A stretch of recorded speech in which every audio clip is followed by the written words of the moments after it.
kulan wacan wanaagsan daawadayaal ku soo dhawaada wararkii ugu dambeeyay ee xiisada ka soo dhex cusboonaatay wadanka Shiinaha iyo sidoo kale jasiiradda la yiraahdo Taiwan. halka aad naga daawanaysaan waa channelka xogta dhacdooyinka. haddii aad nagu cusub tahay fadlan channelka subscribe inoo saar isla markaana sii share garay muuqaalkan si uu u gaaro saaxiibo badan, gambaleelka furo si ay mar walba aad u hesho xogaha aynu halkan soo gelino. Shiinaha ayaa gantaalo ku garaacay qaybo kamid ah badda markaasi u dhaxaysa Taiwan iyo sidoo kale ee dalka Shiinaha, waxaana la sheegayaa in gantaaladaasi qaar ay ku dhaceen wadanka Japan. xiisad culus oo markaasi u dhaxaysa Japan iyo sidoo kale Shiinaha ayaan idiin soo gudbin doonaa. Mareykankuna si cad ayuu markaasi u sheegay in maraakiib iyo diyaarado dagaalba uu u diri doono dalka Taiwan haddii Shiinuhu aanay joojin daandaansiga ay halkaasi ku hayaan. qodobadaas ayaan faahfaahin doonaa saaxiibayaal. Shiinaha ayaa ugu yaraan 11 gantaal ku garaacay badda waqooyi, koonfurta iyo sidoo kale bari ee Taiwan wax ka yar 24 saacadood kadib markii afhayeenka baarlamaanka Mareykanka Nancy Pelosi ay booqatay jasiiradda isla markaasna ay sheegtay inay u tahay gaashaan dimuqraadiyad ah oo ku xigta Shiinaha. ciidanka xoreynta dadka ayaa ku dhawaaqay gantaaladooda dhammaantood waxa ay si sax ah u garaaceen bartilmaameedyadooda, xitaa sida Japan ay sheegtayna 5 kamid ah gantaaladaasi waxa ay ku dhaceen biyaheeda.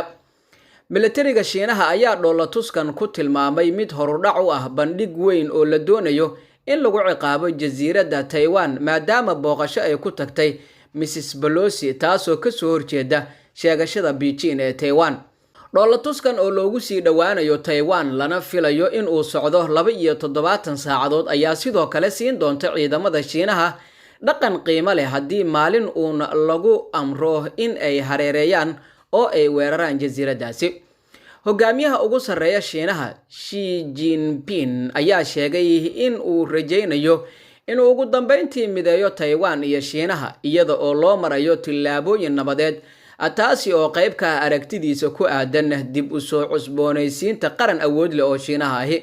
laakiin sidii kuwii isaga ka horreeyay meesha kama uusan saarin xoog iyo dhisidda militariga Shiinaha.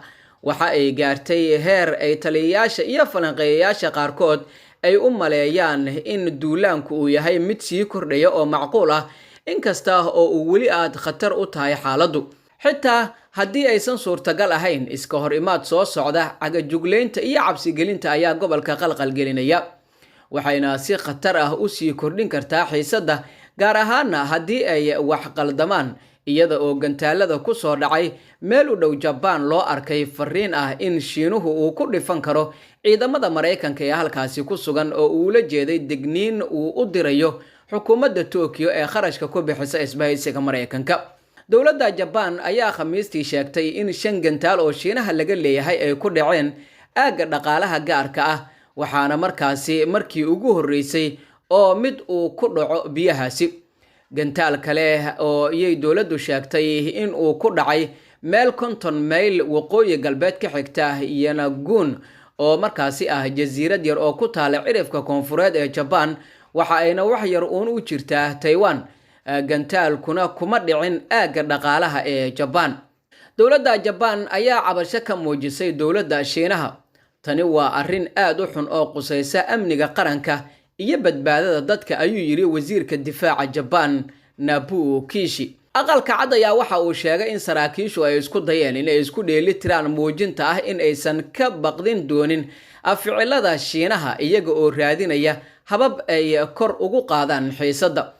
dhoolatuskaasi aan ficil ahaan fiicnayn wuxuu markaasi u muuqday ogeysiisyo isdaba joog ah galabnimadii Khamiistii aynu ka soo gudubnay.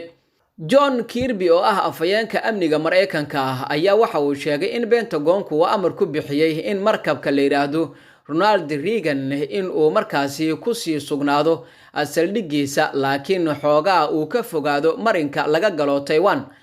tallaabo taxadir leh oo ka badan tii madaxweyne Bill Clinton uu ku sameeyay Taiwan 1996 markii diyaaradaha xamuulka qaada ay u sii dhawaadeen halkaasi.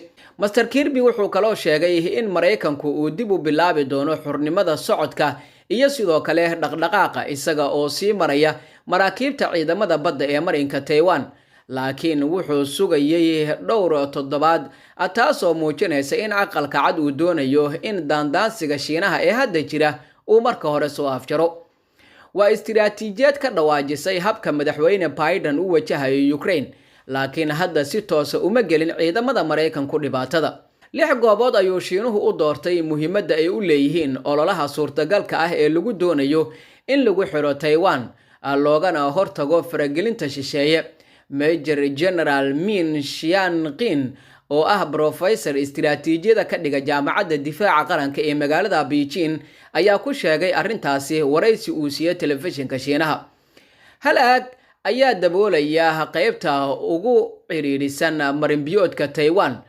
kuwa kale waxaa loo isticmaali karaa in lagu xanibo dekad weyn ama lagu weeraro 3 ka mid ah saldhigyada military ee ugu waaweyn Taiwan.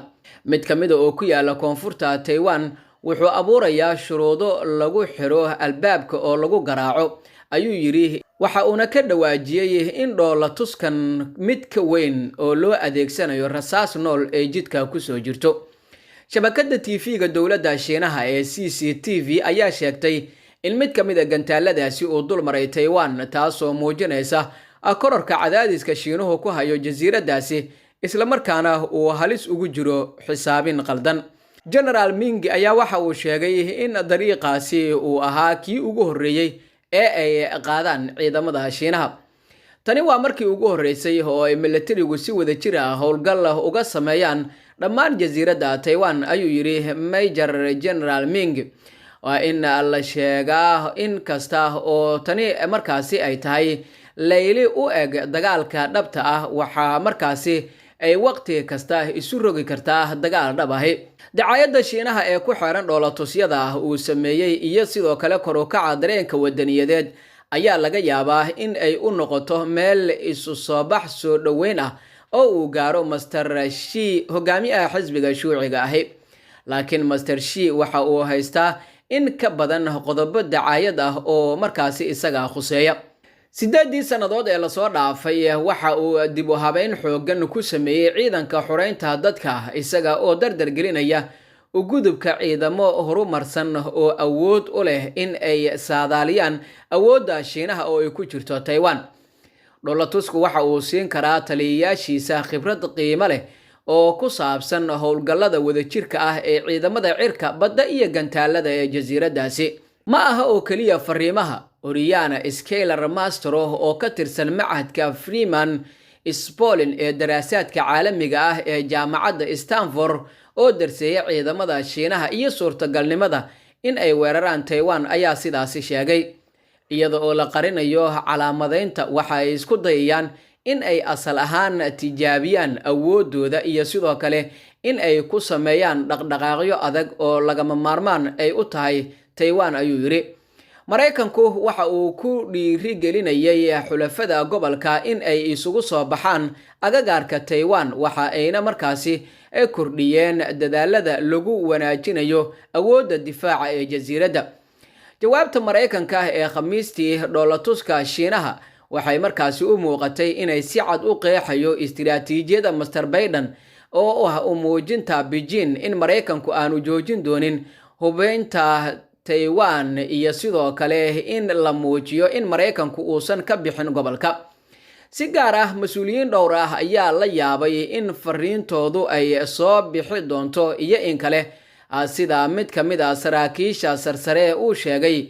waxaa markaasi jirtay khatar ah in haddii uu ku guuldareystay in ciidamo badan oo badda ah uu soo geliyo gobolka, in Mareykanku markaasi uu Master Xi u qaadan doono in uu ka go'an yahay gobolka marka loo eego Master Clinton rubac qarni ka hor.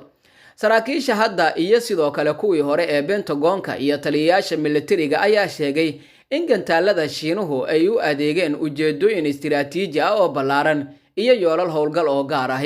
dhaqdhaqaaqa ugu fog bariga ayaa waxa uu muujiyay awoodda Shiinaha ee ah in ay daboosho hababka bari ee Taiwan. tani waxa ay saameyn gaar ah ku leedahay waddan kasta oo ka fiirsan doona inuu yimaado difaaca Taiwan haddii xoog loo isticmaalo in dib loogu midoobo PRC. sidaasi waxaa yiri Admiral Scott Swift oo ah taliyihii hore ee ciidamada badda Pacific isaga oo tix raacaya gantaalada Shiinuhu uu riday. Gantaalka laga soo riday waqooyi bari waxaa si gaar ah loogu talagalay in fariin loogu diro Japan, Mareykanka iyo Taiwan oo ku saleysan dareenka biyahaasi mid walba, ayuu yiri Admiral Scott. dhaqdhaqaaqa koonfur bari waxa uu muujinayaa awoodda Shiinaha ee lagu carqaladeynayo taraafikada badda ee Luzon Straits. Admiral Swift ayaa yiri tani waa fariin ballaaran oo ku socota dhageystayaasha caalamiga ah iyo gaar ahaan Mareykanka iyo Philippines, iyo sidoo kale intii tixgelin lahayd in ay yimaadaan difaaca Taiwan. Ugu dambeyntii, goobta jimicsiga ee marinbiyoodka Taiwan waxa ay muujinaysaa awoodda lagu xakameynayo socodka badda ee marinbiyoodka muhiimka ahi.